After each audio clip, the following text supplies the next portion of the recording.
યુવા કોળી એકતા સંગઠન ગુજરાત અધ્યક્ષ. આજે તમે અહીંયા આવેદન પત્ર આપવા આવ્યા છો કમિશનર કચેરી, તેમના વિશે તમે શું કહેશો? ખાસ કરીને થોડા દિવસ થયા જે ગુજરાતની કાયદો અને વ્યવસ્થા ખોરવાઈ રહી છે. આ ગુજરાતમાં 6000 કરોડ વસ્તી આથી 2.5 કરોડની વસ્તી કોળી અને ઠાકોર સમાજની છે. સંત શ્રી 1008 મહામંડલેશ્વર ઋષિ ભારતી બાપુને 2 આરોપી જેના ઉપર 25 થી વધારે ગુનાઓ છે, રામદાન ગઢવી, બીજો આરોપી કીર્તિબેન પટેલ જેના ઉપર પણ 18 ગુનાઓ છે અને હાલ તે કાપોદ્રા પોલીસ સ્ટેશન સુરતમાં વોન્ટેડ જાહેર છે. તો આ લોકો દ્વારા સંત કોઈ સમાજનો હોતો નથી. જ્યારે આશ્રમમાં જઈ સંતને બદનામ કરવામાં આવ્યા છે ત્યારબાદ એ લોકો સોશિયલ મીડિયામાં એવું કહે છે કે આ સંત કોળી સમાજ સાથે જોડાયેલા છે, આવું નિવેદન આપે છે કોળી સમાજનો. બાકી સંત સર્વ સમાજના હોય છે, જેથી કોળી સમાજની લાગણી દુભાણી છે. રાજ્યના ગૃહમંત્રી હર્ષભાઈ સંઘવી જે પોતાના પરિવાર સાથે કીર્તિબેન પટેલના વિડીયો કે ઓડિયો પણ સાંભળી ના શકે, આ આરોપી વોન્ટેડ છે.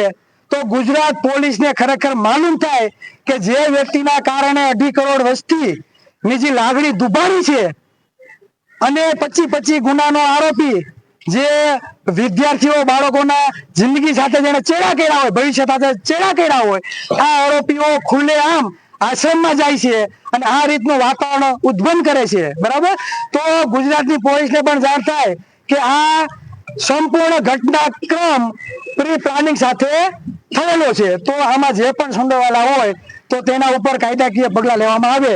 અને વાત રહે આશ્રમની, તો 5 મહિના પહેલા જે સાધુ સંતો જેને આપણે સંત તરીકે આપણે બિરદાવીએ છીએ, આ સાધુ સંતો દ્વારા આ આશ્રમનો સુખદ નિકાલ આવ્યો હતો. તો હવે પછી 5 મહિના પછી આવું કેમ પાછું થવા આવ્યું? તો કબજો લેવા ગયા તો એ સંતોની કેમ કાંઈ ભાઈ હાજરી નહીં? અત્યાર સુધીમાં એક પણ સાધુ સંતો જેને આપણે આપણા આદર્શ માનીએ છીએ તે એક પણ વ્યક્તિનું નિવેદન આવ્યું નથી. બીજી વાત, જો જ્ઞાતિવાદનો મુદ્દો આવે તો ભારતીય આશ્રમ સાથે જોડાયેલા જેટલા પણ આશ્રમ છે તો તેનો જગજાહેર છે તે તપાસ કરી લેવાનો વિષય. તેમાં એક જ સમાજના લોકો દરેક આશ્રમનું નેતૃત્વ કરે છે. તો ભાઈ સાધુના ગુરુ શિષ્યો ઘણા બધા હોય, તો કોળી સમાજમાં જેનો જન્મ થયો તો સમાજ જે સમાજમાં જન્મ થયો હોય તો સમાજને જ્ઞાતિ ગૌરવ હોય, તો કેમ માત્ર કોળી સમાજનું નામ લઈને બદનામ કરવામાં આવે છે? અમારા તરફથી ક્યારે પણ આ નિવેદન આપવામાં આવ્યું નથી. જ્યારે આ 2 આરોપી દ્વારા આ ઉચ્ચારણ થયું છે તે પછી કોળી સમાજ મેદાનમાં આવ્યો છે. બાકી અત્યાર સુધી ભારતીય આશ્રમના વિવાદમાં ક્યારે કોળી સમાજ આ રીતે મેદાનમાં આવ્યો નથી. આજે અમારી અસ્મિતા ઉપર આ લોકોએ છાંટા ઉડાડ્યા છે અને એ પણ જેના ઉપર ગુજની કોર્ટનો કેસ દાખલ થયેલ છે, ઘણા બધા ગુનાઓ છે.